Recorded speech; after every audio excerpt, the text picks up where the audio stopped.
Hello my dear student आज की video बहुत ज़्यादा स्पेशल है। आज की वीडियो हम बात करने वाले हैं इस टॉपिक के बारे में, how to study physics course of IGNOU. इस पर कई सारी बातें आप सभी को देखने को मिलेगी। कई सारे स्टूडेंट को तो कोर्स की नॉलेज ही नहीं होती किस प्रकार का कोर्स है। कई सारे स्टूडेंट को ये भी डाउट रहता है कि भैया सिलेबस क्या है। बहुत सारे स्टूडेंट को ये डाउट रहता है कि एक्चुअल में हमें बुक्स का क्या करना है, किस प्रकार की बुक्स हैं, किस प्रकार का पूरा ओवरऑल स्ट्रक्चर गिवन है, किस प्रकार से हम लोग को तैयारी करनी है। और बहुत सारे बच्चों को, इनफैक्ट 90% से भी ज़्यादा बच्चों को ये नहीं पता प्रीवियस ईयर कैसा करना है। और बहुत, अगर मैं कहूँ तो मोस्टली बच्चों को ये नहीं पता होगा कि आपका ओवरऑल पेपर का स्ट्रक्चर किस प्रकार का रहता है। ठीक है, उस पर हमने ऑलरेडी एक बात और एक वीडियो बनाई हुई है कि आपका ओवरऑल फिजिक्स का पेपर किस प्रकार का आता है, कौन से क्वेश्चन और कौन सा सेक्शन कितने मार्क्स का होता है, वो सारी बातें उस वीडियो में क्लियर आउट की हैं। वीडियो का लिंक डिस्क्रिप्शन मिल जाएगा, उस वीडियो को भी देख लेना। फिलहाल हम बात करते हैं how to study physics course of IGNOU. तो दोस्तों, मेरा नाम है जयंत सिंह, आप देख रहे हैं माइंड्स ऑफ टेक्नो। तो चलिए शुरू करते हैं आज की इस इंपॉर्टेंट वीडियो को। तो दोस्तों, वीडियो शुरू करने से पहले आप सभी को बताना चाहूँगा, अगर आप लोगों ने हमारे चैनल से अभी तक सब्सक्राइब नहीं किया है तो यार अभी कर लीजिए, ताकि आपको और भी इग्नू से संबंधित हर एक वीडियो और हर एक अपडेट मिलती रहे। तो दोस्तों, चलिए शुरू करते हैं इस इम्पोर्टेंट वीडियो को। बात करते हैं स्टेप बाय स्टेप हर एक पॉइंट को लेकर, किस प्रकार का आपका ओवरऑल कोर्स है, किस प्रकार को आप सभी लोग को पढ़ना है, किस प्रकार से आपको एग्जामिनेशन की तैयारी करनी है। इनफैक्ट आप सभी के जितने भी डाउट हैं बीएससी को लेकर और फिजिक्स को लेकर कोर्स, स्पेशली इग्नू के फिजिक्स कोर्स को लेकर, वो सभी क्लियर आउट होने वाले हैं इस वीडियो में। तो गाइस, एक रिक्वेस्ट है आप सभी लोगों से कि आप सभी लोग इस वीडियो को उन सभी बच्चों तक शेयर कर दें जिनके पास में BSCG है और फिजिक्स कोर्स है। उन सभी तक इस वीडियो को ज़रूर शेयर कर दें, ठीक है। तो चलिए, ताकि उन सभी की भी हेल्प हो पाए और आपकी तो होगी। आप सभी लोग हमारे चैनल से जुड़े रहें। अपनी सजेशन कमेंट बॉक्स में बता सकते हैं, कोई भी क्वेरी है कमेंट बॉक्स में पूछ सकते हैं। अदरवाइज़ हमें इंस्टा पे फॉलो कर सकते हैं, वहाँ पर भी आप अपनी क्वेरी पूछ सकते हैं। सो गाइस, इस वीडियो में हम क्या करने वाले हैं और किस प्रकार से इन स्लाइड्स में हम देखने वाले हैं। तो गाइस, इस स्लाइड में हम देखने वाले हैं कि how to study physics course in IGNOU. Okay, हम एक पॉइंट क्लियर आउट करेंगे, किस प्रकार का आपको कोर्स बनाया हुआ है, कॉन्सेप्ट क्या है इसको बनाने के पीछे, किस प्रकार से आपको पूरा ओवरऑल डिनोट किया गया है। तो चलिए एक एक पॉइंट को देखते हैं स्पेशल वीडियो में और पॉइंट टू पॉइंट डिस्कस करेंगे आप सभी के साथ में, किस प्रकार का आपका कोर्स है, किस प्रकार से आपको तैयारी करनी है। ओके, सो गाइस, यहाँ पर आप सभी के लिए एक स्पेशल सा वीडियो है और यहाँ पर आप सभी को ये पीपीटी फॉर्मेट में आप सभी को लिंक मिल जाएगा, तो आप ये भी डाउनलोड कर सकते हैं ताकि आप लोग खुद से भी पढ़ पाएँ। ओके, अगर मेरी बात समझ में आए तो आप लोग खुद से भी पढ़ सकते हैं, कोई इशू नहीं है। बट मैं अपनी ओर से प्रयास करूँगा एज सिंपल आप सभी को बता पाऊँ, बहुत ज़्यादा अच्छे प्रकार से सिंपल करके, कि आप सभी लोग अपने पूरे फिजिक्स कोर्स को ईजिली समझ पाएँ कि एक्चुअल में क्या है इसके पीछे मोटो बनाने के पीछे इसको। तो चलिए देख लेते हैं। तो गाइस, यहाँ पे हम बात करने वाले हैं एक्सपेक्टेड लर्निंग आउटकम के बारे में, कोर्स इंट्रोडक्शन के बारे में, और किस प्रकार से आपको रीडिंग स्टार्ट करनी है उसके बारे में, और ब्लॉक इंट्रोडक्शन, जो कि ईच ब्लॉक का आपको यहाँ पर देखने को मिलेगा। अगर हम बेसिक सी बात करें गाइस कि आपका जो कोर्स है, पूरा इंटायर कोर्स की अगर हम बात करें तो आपको कुछ एक ब्लॉक्स में डिवाइडेड मिलता है, और ब्लॉक्स आप सभी के कहीं ना कहीं यूनिट्स को रिप्रेजेंट करते हैं, जिसमें आपकी 4 से 5 यूनिट हर एक ब्लॉक में देखने को मिलती हैं। हर एक यूनिट को हम इस प्रकार समझ सकते हैं कि आपकी जो हर एक यूनिट है वो एक चैप्टर को डिनोट करती है, और आपका जो पूरा ब्लॉक है जिसमें 4 या 5 चैप्टर हैं वो आपकी एक बुकलेट को डिनोट करता है।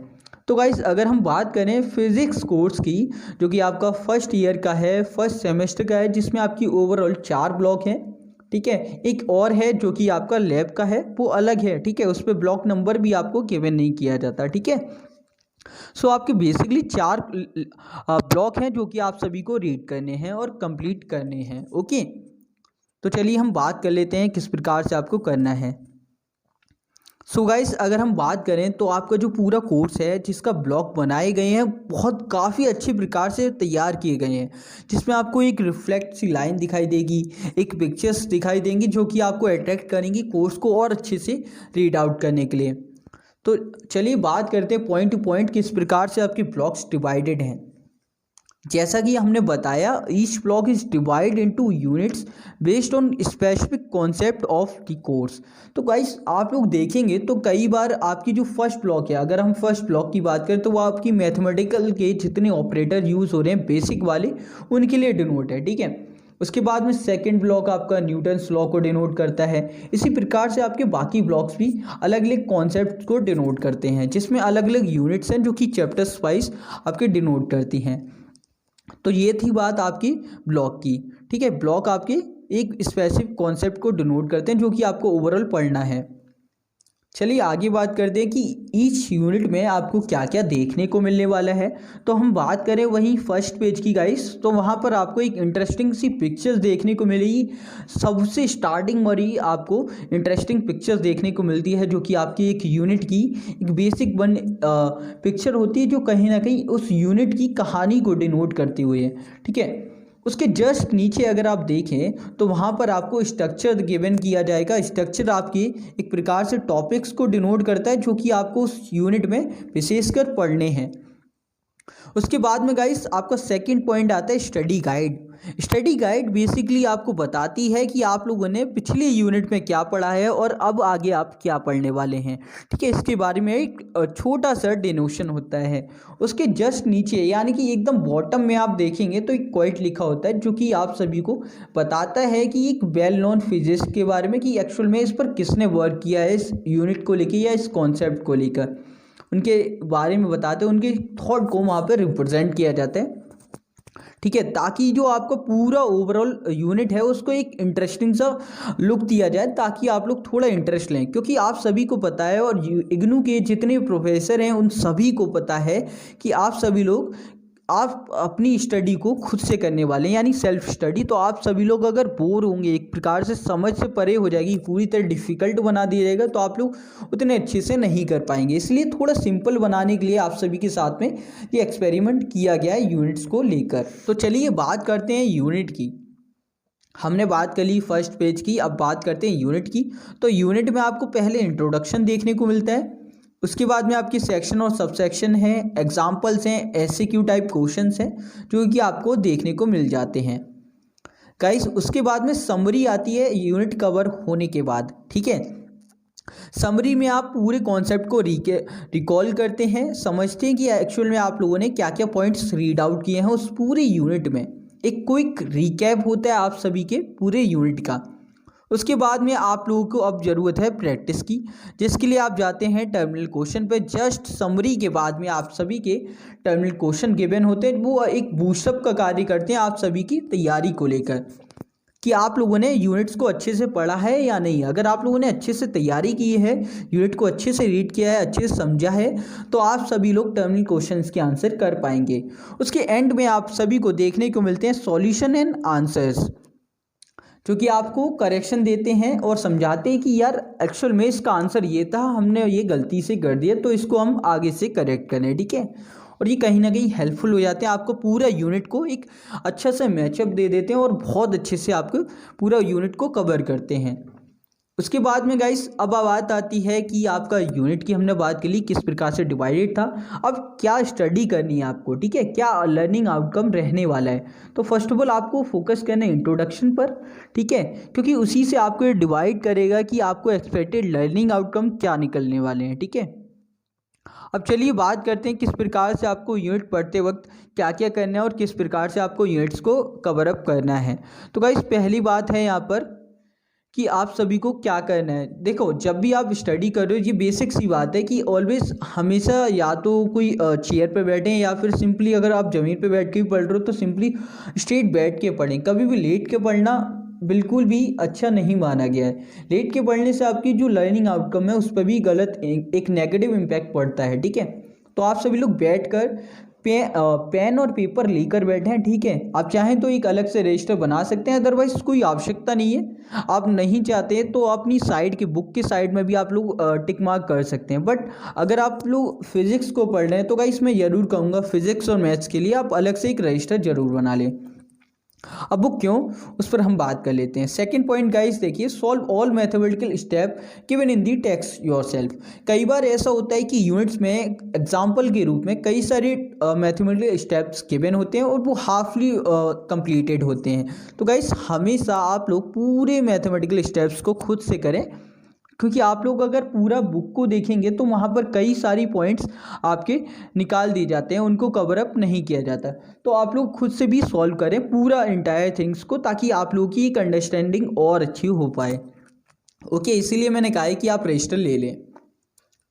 उसके बाद में गाइस डिफ़िकल्टीज़ का क्या करना है, तो अपनी डिफ़िकल्टीज़ के लिए आप लोग एक रजिस्टर को नोट कर लें कि आप एक रजिस्टर में नोट करते जाएं। एक रेड और ब्लू पेन से कर सकते हैं, ब्लैक एंड ब्लू पेन से कर सकते हैं। अदरवाइज़ जो आपकी ओवरऑल ब्लॉक है, जो यूनिट है, उसकी साइड में मार्जिन गिवन होता है, जिस पर आप खुद रेड पेन से, ब्लैक पेन से, बेस्ट है कि यार रेड पेन से अपनी डिफ़िकल्टीज़ को लिख लो, क्योंकि मोस्टली हम लोग ब्लू पेन का यूज़ करते हैं लिखने में। जब भी हमें कोई भी नॉर्मल चीज़ें लिखनी है हम ब्लू पेन का यूज़ करते हैं। मोस्टली कॉमन है कि हम ब्लू पेन का यूज़ करते हैं। गाइस रेड पेन का यूज़ हम बेसिकली नहीं करते, इसलिए डिफ़िकल्टीज़ लिखने के लिए आप रेड पेन का यूज़ करें, तो वो अलग से हाईलाइट रहेगा आप सभी की डिफ़िकल्टीज़ का, ठीक है।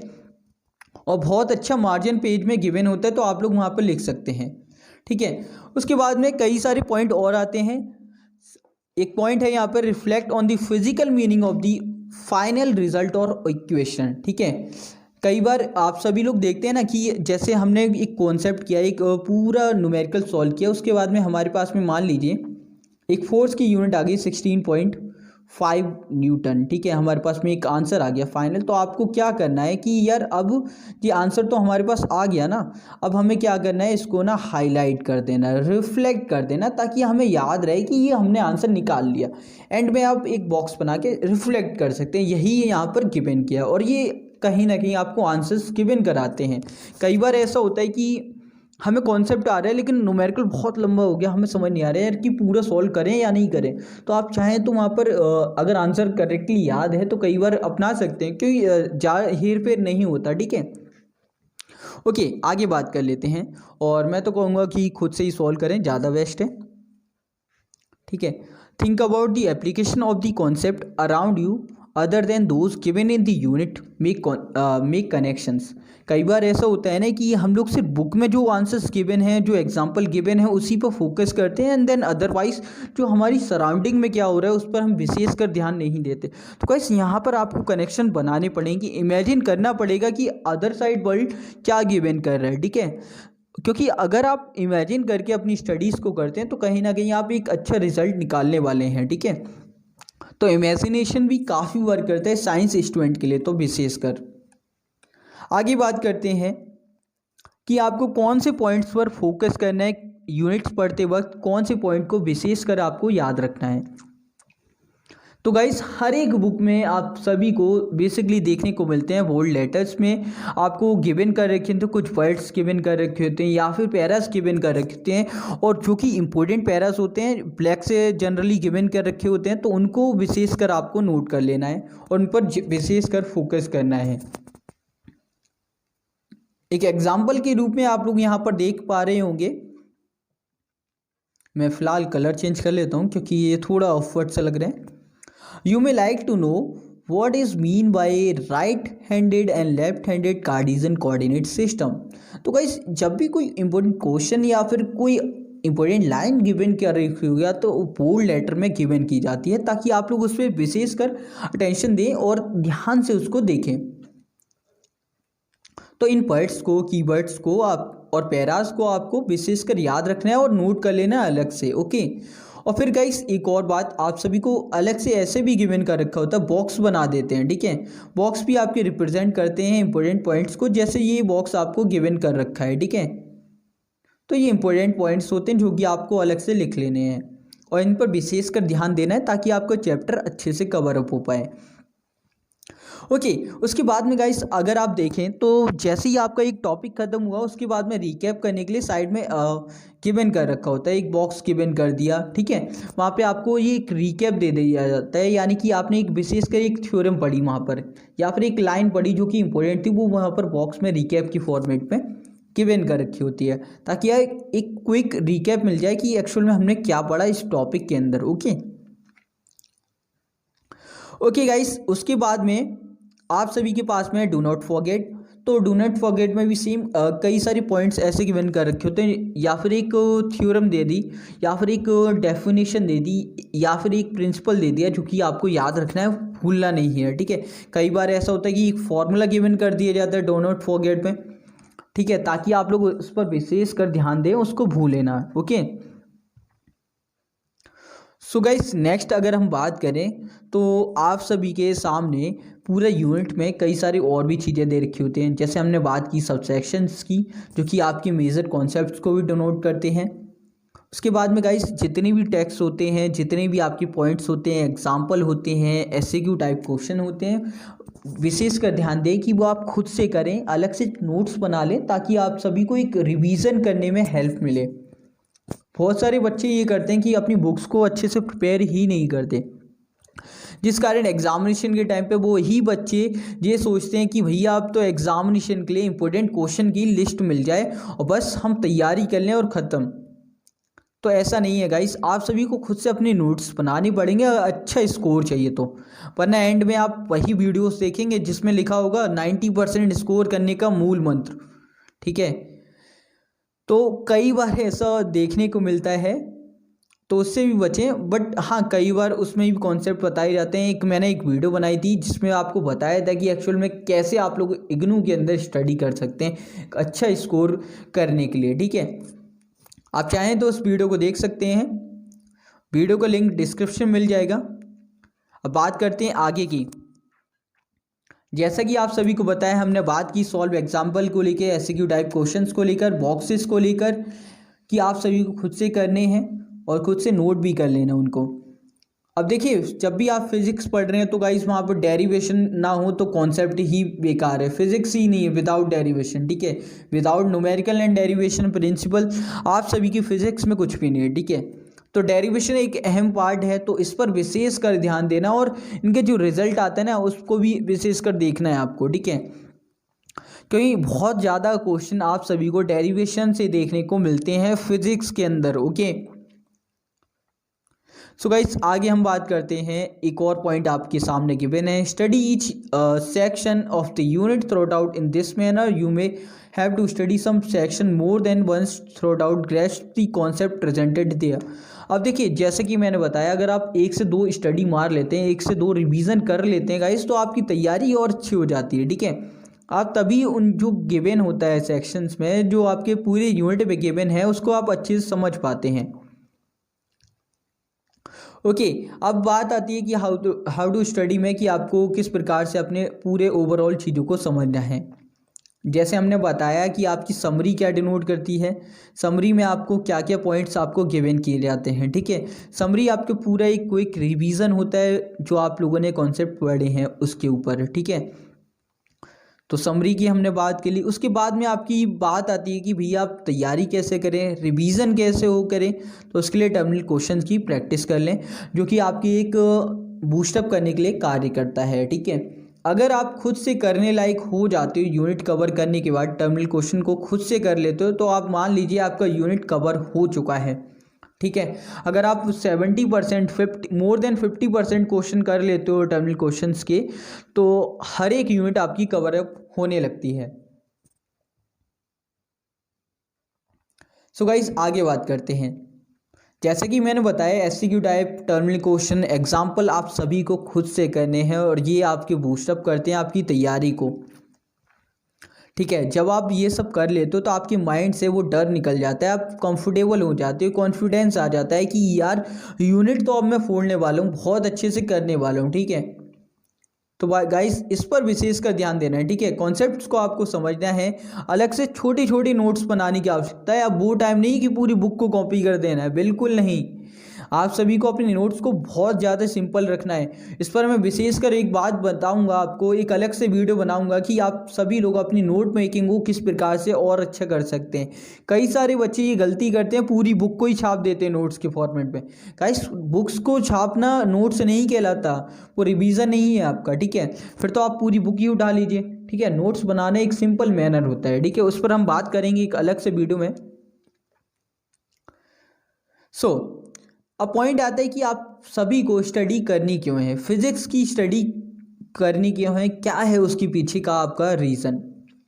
बहुत सारे बच्चे, do you want to study physics because you wish to go in for higher study in physics, do MSc PhD इन फिजिक्स। बहुत सारे बच्चों का ये टारगेट होता है कि भैया हमें तो MSc करनी है फिज़िक्स से, PhD करनी है। तो किस प्रकार से आप सभी को फिज़िक्स की तैयारी करनी है, अगर आपका ये एम है तो। चलिए एक और पॉइंट आता है, and have a career in physics, चाहे वो टीचिंग फील्ड में हो, स्कूल और कॉलेज, यूनिवर्सिटी और रिसर्चर इन लैब। तो गाइस, आप सभी करियर अपॉर्चुनिटी तो बहुत रहती हैं, आपको एक करियर बनाने फिजिक्स कोर्स में ही, तो आप सभी को किस प्रकार की तैयारी करने की आवश्यकता है। तो गाइस, कई बार ऐसा होता है कि ऊपर ऊपर से पढ़ लिया, ठीक है, वो चीज़ें अलग हैं। अगर आपका एम ये है, इन दोनों में से कोई एक एम है, तो गाइस आप ऊपर ऊपर से पढ़ के तो बिल्कुल काम नहीं होगा, 0% भी काम नहीं होगा, ठीक है। तो आपको एक डीप लर्निंग अप्रोच रखना पड़ेगा, अच्छे से तैयारी करनी पड़ेगी हर एक यूनिट की, ठीक है। और एक पॉइंट यहाँ पे ऐड करना चाहूँगा आप सभी के साथ में कि गाइस, कभी भी ना इग्नू के मटेरियल को छोड़ के आप किसी अदर पब्लिशर की बुक्स को परचेस ना करें। वो सबसे बड़ी गलती इग्नू स्टूडेंट स्टार्टिंग में कर देते हैं कि अपनी इग्नू के मटेरियल को कवर नहीं किया, उससे पहले आप अदर बुक्स को परचेज करने लग जाते हैं। उसके सबसे बड़ी गलती क्या है कि आप लोग अपने जो कॉन्सेप्ट है उनको छोड़ देते हैं, सिर्फ आंसर्स और क्वेश्चंस को याद करने में अपना टाइम को डिनोट करते हैं। अब आप कहेंगे इसका नुकसान क्या है। तो गाइस, फ़ायदा तो ये है कि आप चलो गलती से आप पास हो जाएंगे, ठीक है, लेकिन नुकसान ये है कि आपकी नॉलेज क्या रही, ठीक है, आपने रटाया ज्ञान हो गया। फिर तो अगर आप नॉलेज लेना चाहते हैं तो आपको कॉन्सेप्ट को समझना पड़ेगा, उसको इमेजिन करना पड़ेगा, उसको कनेक्शन बिठाना पड़ेगा अपनी सराउंडिंग्स के साथ, ठीक है, जब भी आपकी तैयारी अच्छे लेवल की होगी। चलिए, कुछ ऐसे बच्चे भी आते हैं जिनकी विश होती है कि भैया अब तो कुछ ऐसा करना है कि बस करियर बन जाए, जॉब वॉब मिल जाए, इसके लिए हम डिग्री लेना चाहते हैं। If you want to study physics because you wish to get a degree with physics with good percentage so that you could take up a job in any sector or complete in various examination or go for MBA etc. ठीक है, तो क्या करना है, तो आपको studies approach रखना है, किस प्रकार की तैयारी रखनी है, उस पर हम बात करेंगे इस आगे की स्लाइड में। ओके, तो गाइस, यहाँ पे बात आती है स्ट्रेटेजिक लर्निंग कि आपको किस प्रकार की स्टडी अपनानी है और किस प्रकार से तैयारी करनी है। How should you study in the physics courses. Okay,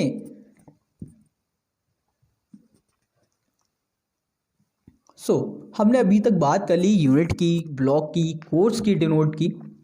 अब आगे बात आती है, we would like to advise you to read the course introduction. जैसा कि मैंने अभी तक आपको बताता जा रहा हूँ कि आपको कोर्स इंट्रोडक्शन को बिल्कुल स्किप नहीं करना, स्ट्रक्चर्स को भी स्किप नहीं करना, वो बात यहाँ पे भी रिपीट कर रहा हूँ। And the block introduction of each block to get an idea of why you are studying. अब देखिए, जब तक हमें ये पता ही ना हो कि हम स्टडी क्यों कर रहे हैं किसी चीज़ को, किसी ब्लॉक को या कोर्स को, तो फ़ायदा नहीं है उस चीज़ को याद करने का या फिर सिर्फ पढ़ने का, ठीक है। जब तक आपको पता ही नहीं कि उसका क्या बेनिफिट होने वाला है, क्या आउटकम हमें मिलने वाला है, तो आप उसमें इंटरेस्ट नहीं लेने वाले। तो पहले आप सभी को एक इंट्रोडक्शन दिया जाता है ब्लॉक का, और फिर उसके बाद में कोर्स का, एक यूनिट का। तो उन पर विशेषकर ध्यान दें, उनको ज़रूर रीड करें, ठीक है। एक बेसिक आपको नॉलेज मिल जाती है कि यार एक्चुअल में इस कोर्स में, इस ब्लॉक में ये गिवन है और ये पॉइंट मुझे पढ़ने हैं, इसलिए मैं इस कोर्स को, इस यूनिट को, इस ब्लॉक को पढ़ने वाला हूँ। ओके, अब बात करते हैं how to study each unit, जो कि हमारा मेन टॉपिक है, मेन पॉइंट है। तो गाइस, पहली बात हमने जो की कि गाइस आपको बिल्कुल भी इंट्रोडक्शन को स्किप बिल्कुल नहीं करना है, ठीक है। Focus on the expected learning outcomes, ठीक है, जिस पर आपको विशेषकर ध्यान रखना है। कि एक्चुअल में इंट्रोडक्शन क्या गिवन कर रहा है, क्या क्या पॉइंट्स आपके एक्सपेक्टेड लर्निंग आउटकम के फॉर्म में आते हैं जिस पर आपको फोकस करना है। ठीक है, मेन टॉपिक्स क्या हैं जिन पर आपको विशेषकर ध्यान देना है। ठीक है, ओके। अब बात करते हैं how to study each unit, जो कि मेन कर हम बात कर रहे हैं। फर्स्ट ऑफ ऑल हमने बात की कि आप सभी लोग जब भी बैठें तो यार पेन और पेपर लेकर ज़रूर बैठें। ठीक है, और बैठ कर ही स्टडी करनी है, लेट कर बिल्कुल नहीं करनी। ओके, अब हमने एक और बात कही थी कि आप सभी लोग एग्जाम्पल कई बार गिवन कर रखे होते हैं, बहुत शॉर्ट में गिवन किया जाता है, मैथमेटिकल स्टेप्स को बहुत ज़्यादा ब्रेक डाउन कर दिया जाता है। मतलब कि अगर हम कहें 1-2 पॉइंट गिवन कर दिए, पूरा अच्छे से डिटेल में नहीं किया जाता। उसके लिए आपको क्या करना है, आप सभी लोगों को खुद से करने हैं पूरे एग्जाम्पल को अच्छी तरह से, जितने भी मैथमेटिकल स्टेप्स हैं उन सभी को स्टेप बाय स्टेप फॉर्मेट में आपको कर लेने हैं ताकि आपकी तैयारी अच्छी हो। ठीक है, अब बात आती है कि जो आपकी क्लासेस होती हैं और जो आपके डाउट बचते हैं उनका क्या करना है। तो गाइस जैसा कि हमने बताया कि हर एक यूनिट पे, हर एक पेज पर आपको मार्जिन गिवन किया जाता है जिस पर आप अपनी डिफ़िकल्टीज़ को रेड पेन से लिख लो। ठीक है, उसके बाद में जब आपकी स्टडी सेंटर पे क्लासेस होती हैं, बेसिकली क्लास नहीं है, वो आपकी डाउट सेशन होते हैं जिसमें आप जाकर अपनी डिफ़िकल्टीज़ को पूछ सकते हैं। ठीक है, अगर आप लोगों ने स्टडी की है, जब भी आपकी डिफ़िकल्टीज़ होंगी और उनको नोट किया तो आपके नोट मेकिंग में आपकी डिफ़िकल्टीज़ शो करेंगी। ठीक है, तभी आप अपनी काउंसलर से उन डिफ़िकल्टीज़ के आंसर पूछ पाएंगे। ओके,